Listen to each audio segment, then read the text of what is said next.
Саламатсыздарбы, урматтуу ата-энелер? Гапыр Мадаминов агайыбыздын "Ата-энелер сиздер үчүн" китебинен баланы эмгекке тарбиялоо темасында өзүмдүн ой пикирлеримди сиздер менен бөлүшөөрдөн алдын агайдын өзүңдү адистигиң үчүн арнап, эмгектен ырахат алып, айлык үчүн эмес, ырахат үчүн иштөөң керек деген улуу сөзү менен баштагым келди.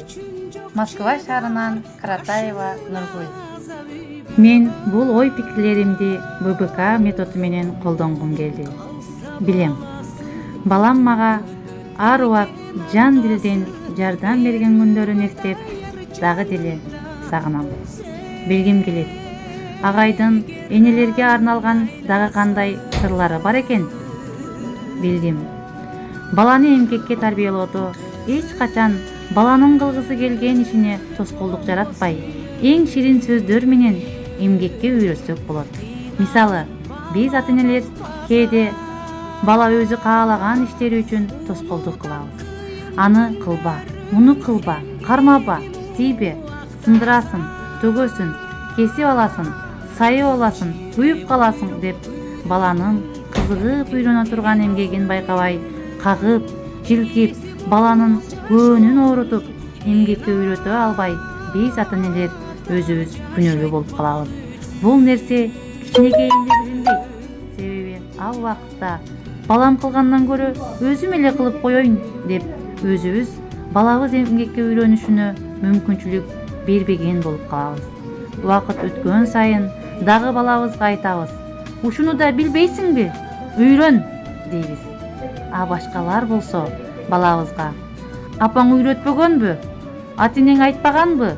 деген сөздөр менен балабыздын кулагына жагымсыз угулушуна биз энелер себепчи болуп калат экенбиз.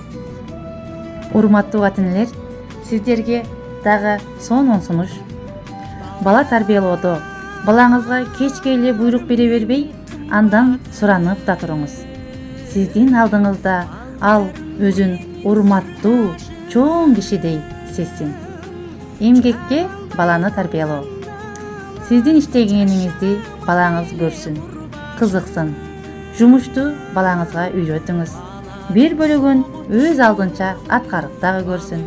Балаңызды ар дайым кылган иши үчүн мактап коюңуз. Кичинекей балдарды 10 жашка чейин көп урушпаңыз. Аларга карата жаман деген сөздү да колдонуудан сактаныңыз. Балдарды тарбиялоодо алар тууралуу жакшы ой пикирде болуудан башталат.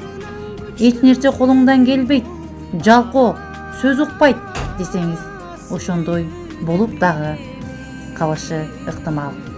Көңүл бурганыңыздар үчүн чоң рахмат.